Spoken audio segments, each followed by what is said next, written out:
श्री विष्णु ने बताया, मृत्यु के बाद का सत्य। क्या आत्मा को भी भूख लगती है? जय श्री हरि विष्णु। मित्रों, क्या आप जानते हैं कि मरने के बाद जब शरीर पंच तत्व में विलीन हो जाता है तब आत्मा कैसे जीवित रहती है?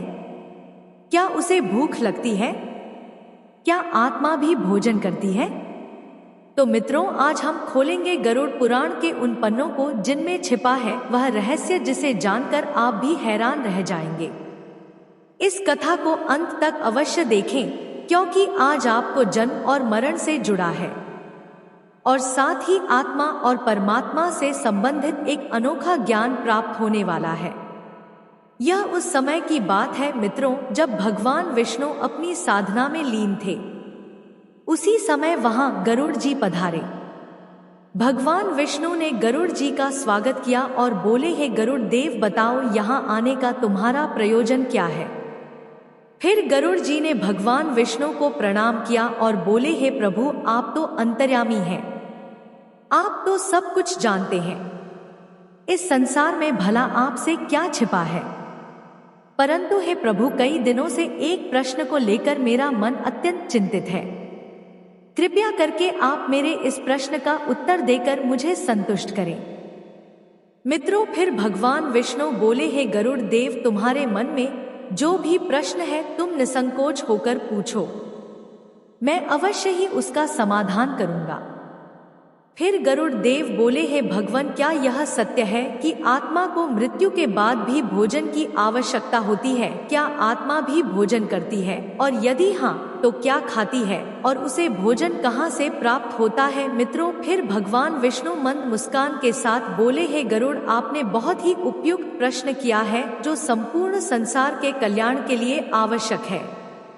हे गरुड़, मृत्यु केवल शरीर की होती है, आत्मा अमर है, वह कभी नहीं मरती, परंतु वह भी भूख और प्यास का अनुभव करती है।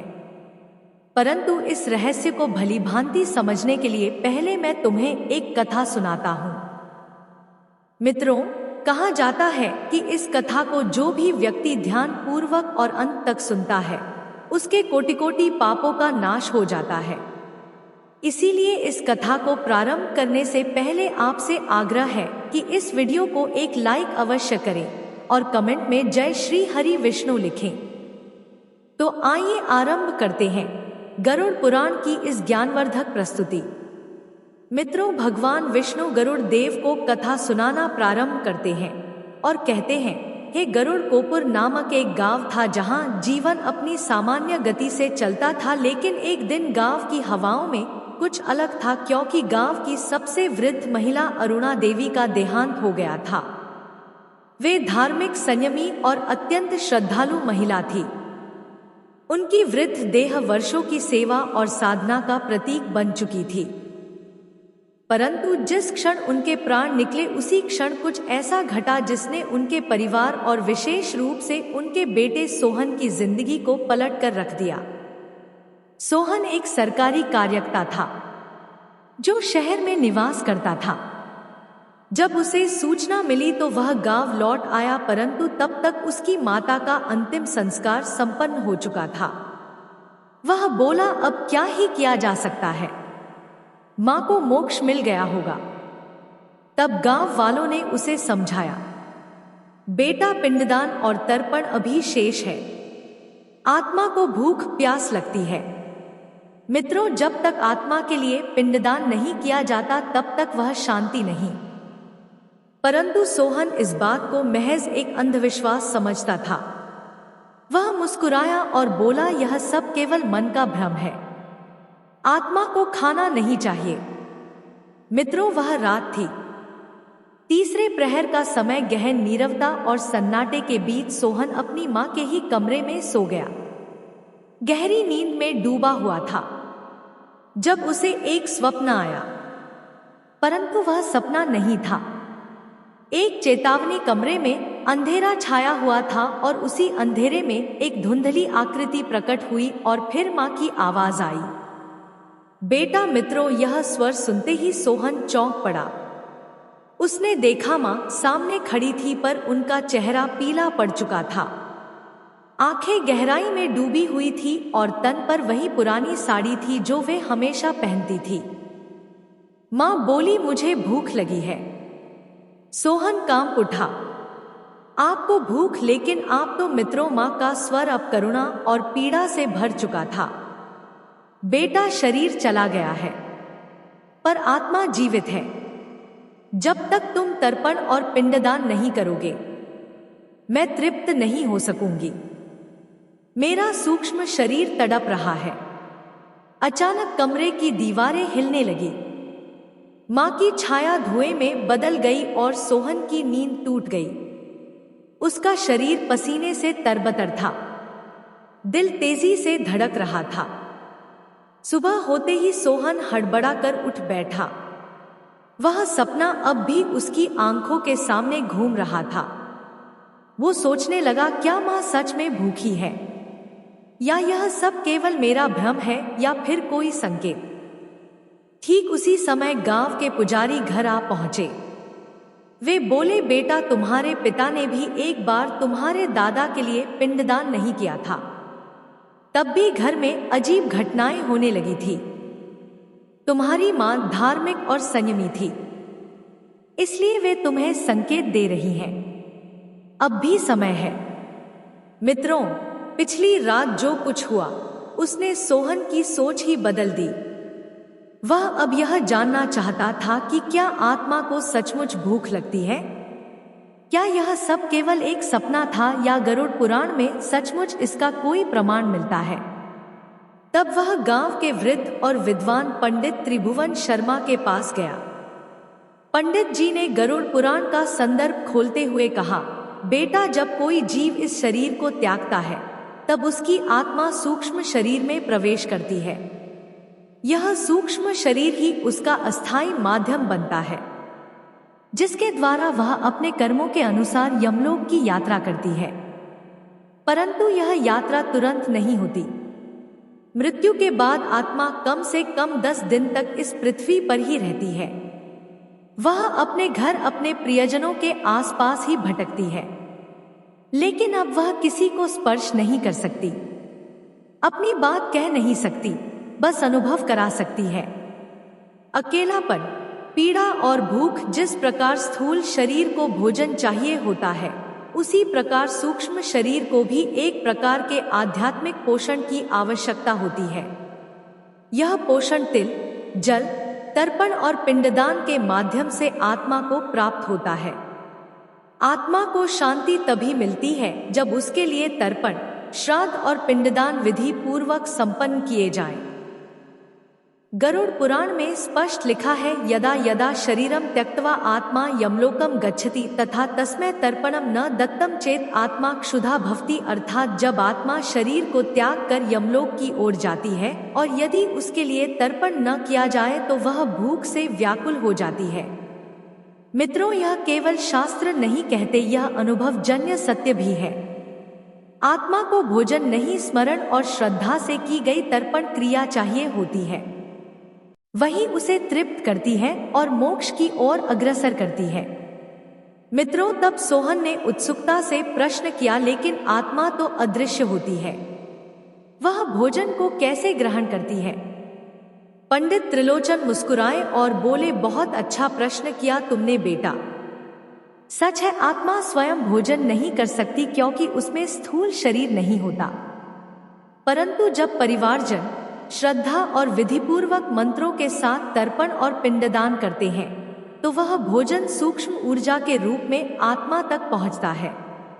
आत्मा पदार्थ नहीं, भाव को ग्रहण करती है। यदि तर्पण, श्रद्धा, प्रेम और समर्पण से किया गया तो आत्मा तृप्त हो जाती है। लेकिन यदि इसे उपेक्षा से किया गया या बिल्कुल नहीं किया गया तो आत्मा भूखी और असंतुष्ट रह जाती है। मित्रों, यह सुनकर सोहन भयभीत हो उठा। उसके हृदय में भय और अपराध बोध की लहर दौड़ गई। तब पंडित जी गंभीर स्वर में बोले, जब आत्मा की भूख शांत नहीं होती तो वह धीरे धीरे क्रोधित, व्याकुल और बेचैन हो जाती है। कई बार वह घर के लोगों को संकेत देती है। स्वप्नों में आना, अजीब घटनाएं होना, किसी की तबीयत बिगड़ना, घर में अशांति फैलना, यहाँ तक कि पितृदोष उत्पन्न हो जाना, यह सब आत्मा की असंतुष्टि के लक्षण होते हैं। पिंडदान मृत आत्मा के लिए वही है जो किसी थके हुए यात्री के लिए रास्ते का भोजन होता है। जब पिंडदान विधि पूर्वक तिल, कुश, जल और मंत्रों के साथ किया जाता है तो आत्मा को वह ऊर्जा प्राप्त होती है जिससे वह यमलोक की कठिन यात्रा पूरी कर पाती है। बिना पिंडदान के आत्मा भटकती है और कई बार प्रेत योनि को प्राप्त हो जाती है। मृत्यु के बाद 10वें, 11 और 12 दिन किए गए कर्म आत्मा के लिए भोजन और विश्राम का कार्य करते हैं। फिर 1 वर्ष तक प्रतिमा श्राद्ध और पितृ पक्ष में तर्पणय सब मिलकर आत्मा को मोक्ष की दिशा में आगे बढ़ाते हैं। अब सोहन मौन था, परंतु उसका अंतर्मन एक नए संकल्प से भर चुका था। उसने दृढ़ स्वर में कहा, मैं मां के लिए विधि पूर्वक पिंडदान करूंगा। उन्हें भूख नहीं लगनी चाहिए। यही मेरा पुत्र धर्म है। मित्रों, सोहन अब आत्मा की भूख और उसकी पीड़ा को समझ चुका था। मां की तड़पती छाया, पंडित त्रिलोचन के शब्द और गरुड़ पुराण की शिक्षाएं अब उसका जीवन एक नई दिशा की ओर मोड़ रहे थे। लेकिन अब उसके सामने प्रश्न था, पिंडदान क्या है, कैसे किया जाए और इसके पीछे का रहस्य क्या है। तब पंडित त्रिलोचन ने गंभीरता से समझाया, पिंड का अर्थ होता है अन्न का वह गोलाकार स्वरूप जिसमें तिल, जौ, घी, दूध, चावल और जल मिश्रित होते हैं। इसे मंत्रों के साथ वृत्त आत्मा को अर्पित किया जाता है। यह पिंड आत्मा के सूक्ष्म शरीर के लिए ऊर्जा, भोजन और यात्रा का माध्यम बनता है। गरुड़ पुराण में लिखा है, पिंड नानेन तीथेन तृप्यंत पित सदा, अर्थात तीर्थ, जल और अन्न से किया गया पिंडदान पितरों को सदा तृप्त करता है। मृत्यु के बाद के 10 दिन विशेष महत्व रखते हैं। हर दिन विशेष मंत्रों और विधियों से आत्मा को एक एक पिंड अर्पित किया जाता है। हर दिन का एक उद्देश्य होता है। पहले दिन मृत्यु की पीड़ा से मुक्ति, तीसरे दिन सूक्ष्म शरीर का निर्माण, 7वें दिन यात्रा के मार्ग पर सहारा, 10वें दिन आत्मा की स्थिरता और तृप्ति। हिंदू शास्त्रों में यह कर्मकांड केवल प्रतीक नहीं है, बल्कि एक गहरा मनोवैज्ञानिक और ऊर्जा आधारित विज्ञान है। पिंडदान में प्रयुक्त तिल नकारात्मक ऊर्जा को शुद्ध करते हैं। जल भावनाओं का माध्यम बनता है। जब परिवारजन प्रेम, श्रद्धा और समर्पण से पिंड देते हैं, तब आत्मा न केवल तृप्त होती है बल्कि क्लेश मुक्त होकर मोक्ष की ओर अग्रसर होती है। तो उस ऊर्जा को आत्मा ग्रहण करती है जिससे वह या तो मुक्त होती है या अगले जन्म की ओर अग्रसर होती है। मित्रों, अब प्रश्न उठता है, पिंडदान क्यों अनिवार्य है? तो हम आपको बताना चाहते हैं, यदि पिंडदान नहीं किया गया तो आत्मा भूखी रह जाती है, वह भटकती रहती है, कभी प्रेत बनकर, कभी असमाधान की स्थिति में, और कई बार परिवार पर पितृदोष के रूप में अपना असर दिखाती है। ऐसे परिवार में मानसिक अशांति, आर्थिक बाधा, संतान संबंधी कष्ट और आध्यात्मिक अवरोध उत्पन्न हो सकते हैं। व्यक्ति आध्यात्मिक दृष्टि से आवृत यानी बाधित रह जाता है।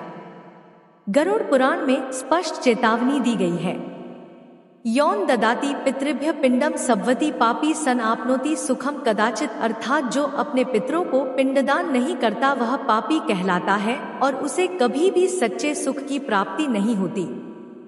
मित्रों, यह सब सुनकर सोहन का संकल्प अब अटूट हो चुका था। उसने निश्चय किया, मैं मां के लिए संपूर्ण विधि से पिंडदान करूंगा। श्रद्धा और पूर्ण नियम के साथ गांव के सभी ब्राह्मणों को आमंत्रित किया गया। घर के आंगन में कुश का आसन बिछाया गया। तिल, जौ और जल से बने पिंड मंत्रों के साथ अर्पित किए गए। हर मंत्र, हर आहुति के साथ सोहन की आंखें भर आई। उसका रोम रोम मां की स्मृति से कंपित था। अंतिम मंत्र के समय हवा की गति थम सी गई थी। एक गहन शांति का अनुभव हुआ, जैसे कोई अधूरा संदेश अब पूर्ण हो गया हो। और तभी सोहन को मां की मुस्कुराती छाया दिखाई दी। वह अब भूखी नहीं थी, शांत थी और धीरे धीरे धुएं में विलीन हो गई। सोहन ने विधि पूर्वक पिंडदान कर दिया था। मां की आत्मा को एक क्षण के लिए शांति प्राप्त होती प्रतीत हुई। लेकिन पंडित त्रिलोचन के मुख पर अभी भी चिंता की रेखाएं बनी हुई थी। सोहन ने सहमे स्वर में पूछा, क्या अब मां को पूर्ण शांति मिल गई? पंडित जी ने गंभीर स्वर में उत्तर दिया, बेटा, पिंडदान केवल प्रथम चरण है। यदि तर्पण और श्राद्ध कर्म ना किए जाए तो आत्मा पुनः पीड़ा से घिर सकती है और कभी कभी प्रेत योनि को भी प्राप्त हो सकती है। यह सुनकर सोहन का शरीर सिहर उठा। उसके होंठ कांपे और उसने पूछा, प्रेत क्या मेरी मां भी भटक सकती थी? तब पंडित त्रिलोचन ने गरुड़ पुराण का गहन रहस्य खोला। गरुड़ पुराण में वर्णन है कि जब आत्मा को समय पर पिंडदान, तर्पण, श्राद्ध और यम नाम की क्रियाएं नहीं मिलती तो वह आत्मा स्थूल जगत के प्रति आसक्त हो जाती है। वह संसार को छोड़ नहीं पाती। भूख, मोह, परिवार की चिंता और अधूरी इच्छाएं उसे बांध लेती हैं। तब वह आत्मा पिशाच, प्रेत या भूत जैसी योनियों में प्रवेश कर सकती है। जो व्यक्ति पाप कर्मों के साथ मृत्यु को प्राप्त होता है और जिसे तर्पण नहीं मिलता, वह प्रेत योनि को प्राप्त करता है और बंधन में फंसा रहता है। यह योनि कोई स्थायी नरक नहीं, बल्कि एक बीज की अवस्था है, जहां आत्मा ना तो पूर्ण रूप से मृत होती है, ना ही पूर्णतः जीवित। वह हर समय अशांति में रहती है, किसी माध्यम से संवाद करना चाहती है, अपनी तड़प व्यक्त करना चाहती है। सोहन का हृदय कांप उठा। उसने घबराकर पूछा, मैंने तो मां का पिंडदान कर दिया, फिर भी क्या वे भटक सकती थी?